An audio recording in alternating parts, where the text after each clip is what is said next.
Hi and welcome to my channel. Today I'm going to be talking to you about this beast, the Nikon F4.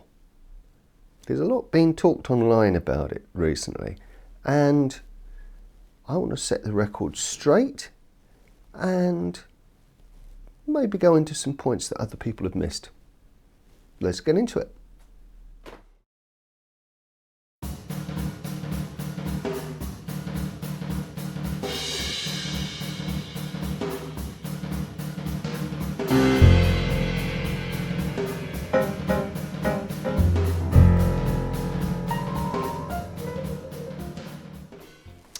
I have a theory of picture making, and I apply it to all of the formats I shoot in. That's large format, medium format, and 35mm as well, of course, as digital, with my digital mirrorless cameras. And that is that a good piece of equipment shouldn't get in your way. It shouldn't be preventing you or distracting you in the process of taking a picture, because ultimately it's taking the picture that matters. Yes, the act of taking a picture is a fun thing, and I really wouldn't claim to just be a photographer who's out for the images, because yeah, I was when I was a professional, but now I have the opportunity to just enjoy myself. But I still want equipment that doesn't get in the way. This brings me to a pet peeve about modern mirrorless cameras and to some extent DSLRs, although they seem to be falling out of favour these days. And that's menus. I thought programming a VHS video machine, and some of you may be too young to remember doing that, was a chore, but sorting through the menus that you get on your average mirrorless camera these days, that has everything from Wi-Fi to image stabilization, and everyone has a menu and a sub-menu, and it's so easy to get lost. And I like a camera that will react to and with you and not get in your way. Now this brings me to the Nikon F4. Now, when I was a struggling theatre photographer back in the early 90s, I was using a combination of Nikon FMs and Nikon F801s. That was largely due to cost, because I could get those fairly cheaply on the second-hand market, and they would use pretty much any Nikon lens I stuck on them. The metering on the 801 was wonderful, and I used to rely on it pretty much without going off of aperture priority. It was a great camera. It didn't get in the way, as the FMs were great cameras and they didn't get in the way of taking pictures. I'll nail my colours firmly to the mast and say that while I was using my Nikon FMs and my Nikon F801s, what I was actually dreaming about using was one of these. These had been released in 1988, and look at it. Body designed by Giugiaro. Wonderful piece of kit to look at. And that's really what I wanted to use, but I couldn't afford it. So I used the F801, and I was really, really pleased. When I could afford to upgrade, what I did was I upgraded to the newly emerging digital photography, and I bought one of the early Nikon digital bodies. Maybe I made a poor decision, I don't know. We'll come to that later. But the dream of owning a F4 kind of slipped out of my mind, and I got on with life and photography, and didn't really think anything more about it until fairly recently, when I think it was a YouTuber called Matt Osborne, Leica Man. I saw that he was using an F4 and an F5 on some of his videos, and I looked at him, and it kind of rekindled a hunger that was fairly deep in there.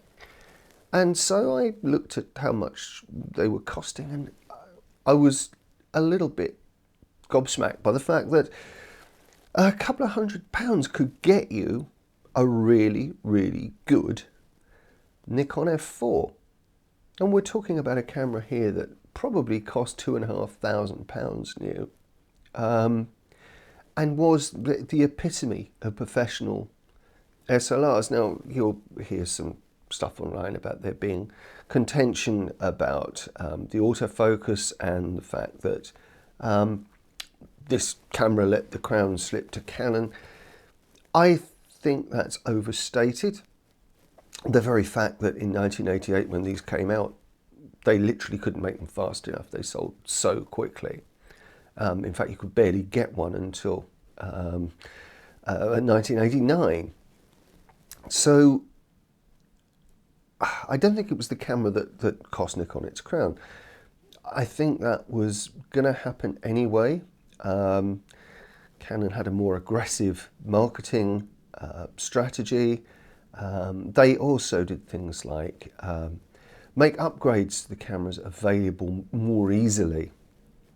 Nikon were a bit slow with that with digital cameras. But all that aside, for £200, what do you get? What do you get? You get something that has no LCD screen. It has no menus. It has a button or a dial or a lever for every single function. Now, don't come away with the idea that this is not a heavily electronic camera. It doesn't work without batteries, and this being the S version, it's got 6 of them in there. But think about this. It's got 6 AA cells. Now, the Sony that I'm filming this on takes its own proprietary lithium-ion pack. The Panasonic Lumix that I shoot outside videos with, that has its own type of power pack, not interchangeable with the Sony, all different, and all quite expensive. If I run out of battery power for the Sony or the Panasonic, I'm in trouble. If I run out of battery power for this F4, I go into my corner shop and I buy a packet of Duracell AA batteries. I load them up and I rock on. There's something eminently practical about that that's not in the pantheon of most, even professional grade cameras these days. This thing I took out yesterday afternoon in the tail end of Storm Arwen and climbed up to the top of a hill, Hadley Castle, where there's a Norman castle ruin.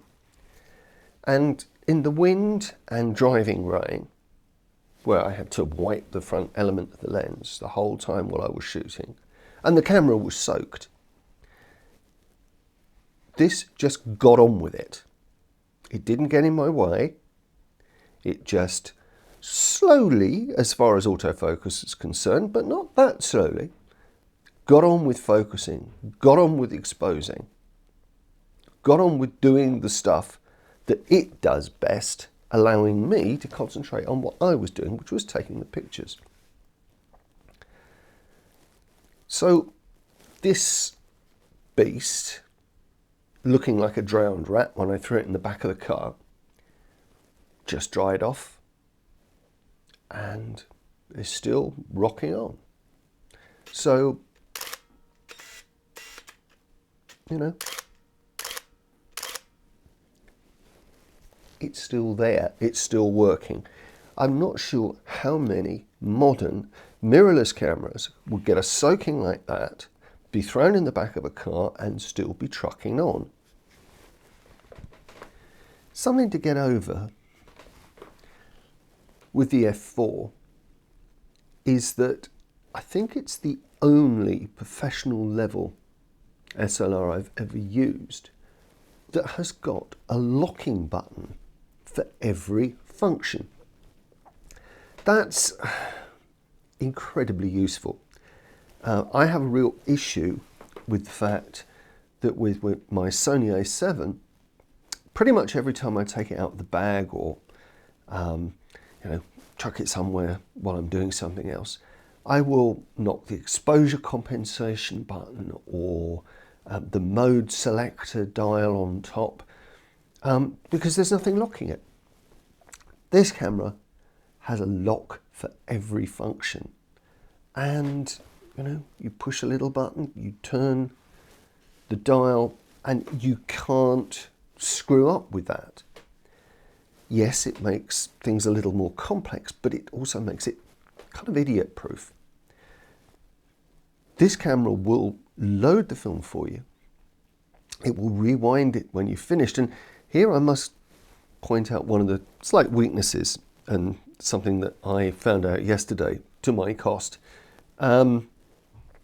with the F4 is that it's a professional grade camera, and I loaded some bulk loaded HP5 and I tried to squeeze 38 or 40 exposures out of a 36 roll, and bless its little cotton socks, the motor drive system tore the film, which was only secured with a little piece of masking tape, clean off the centre of the cassette and just carried on winding.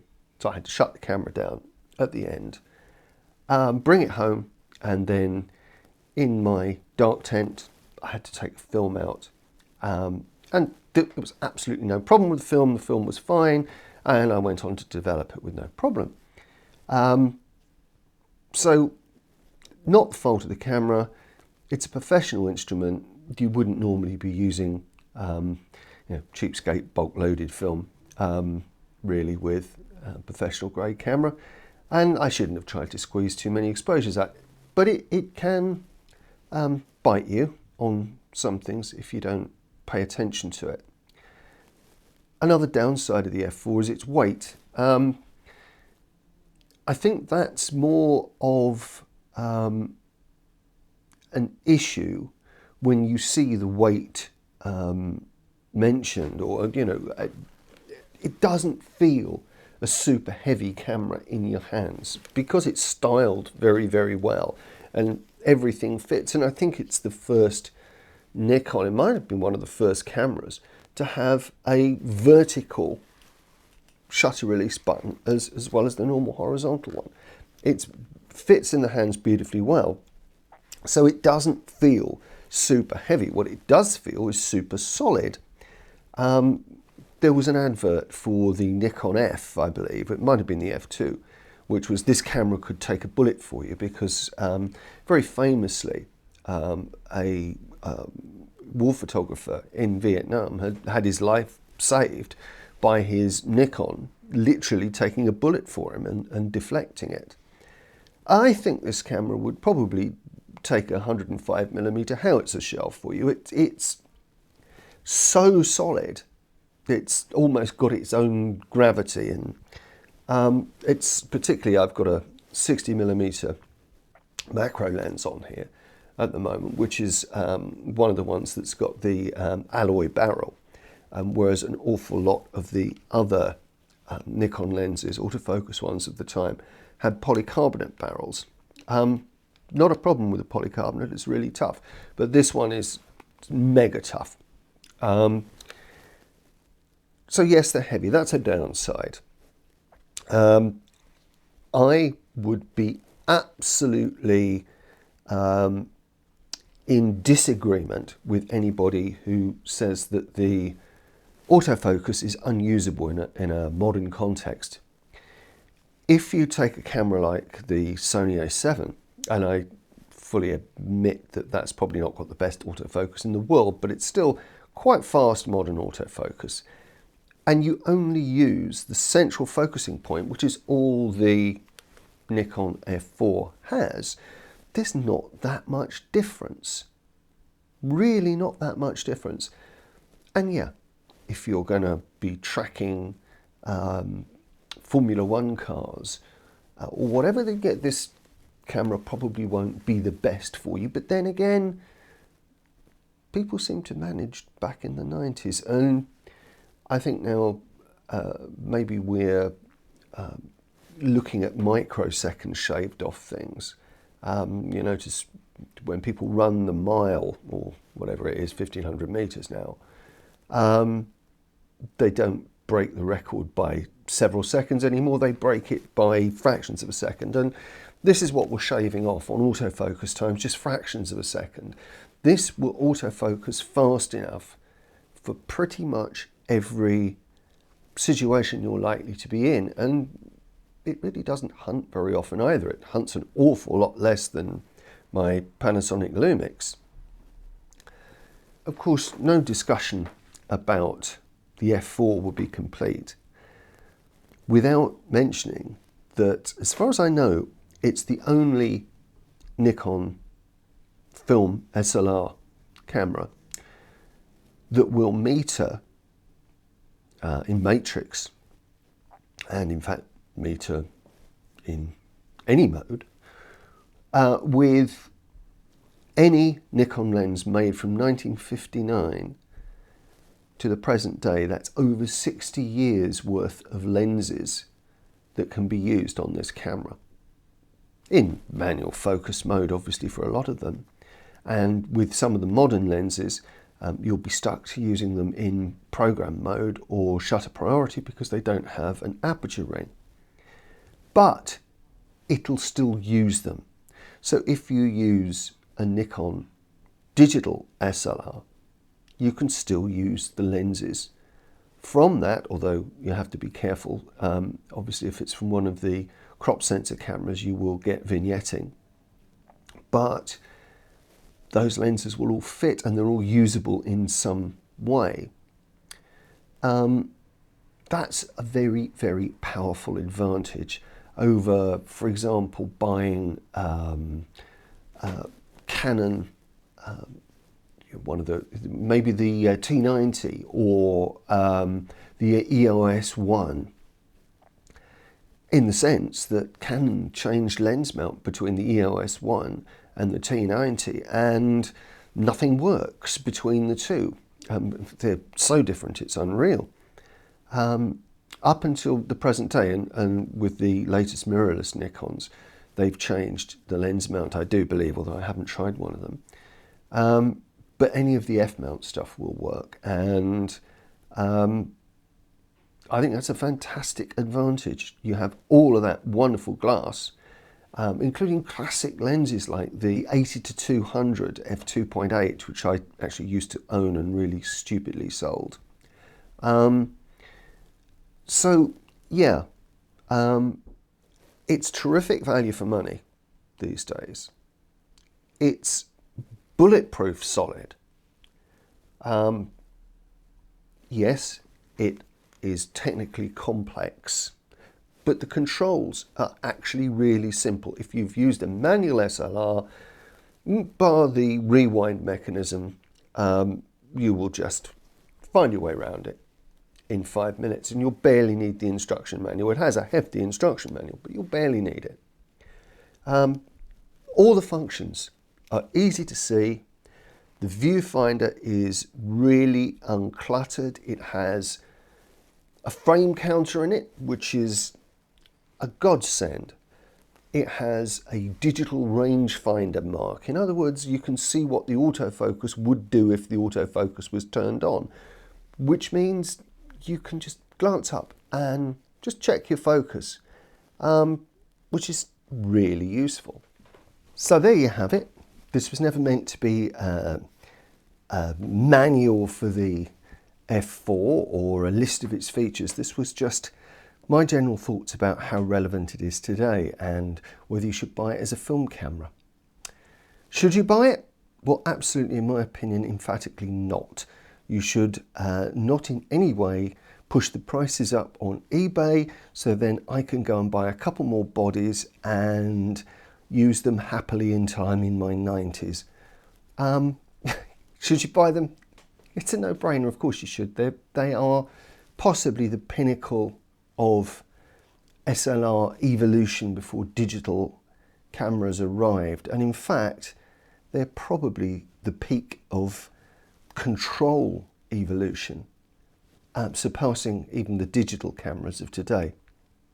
So, if you've enjoyed this, think about giving a like, and if you've enjoyed it even more, think about maybe subscribing, and comments are always welcome. I'm sure you'll have something to say about my love of the F4. I value your comments, and it helps me add to the direction of the channel. This has been a bit of a long video, but you take care, and I'll see you all soon, and keep taking pictures, all right?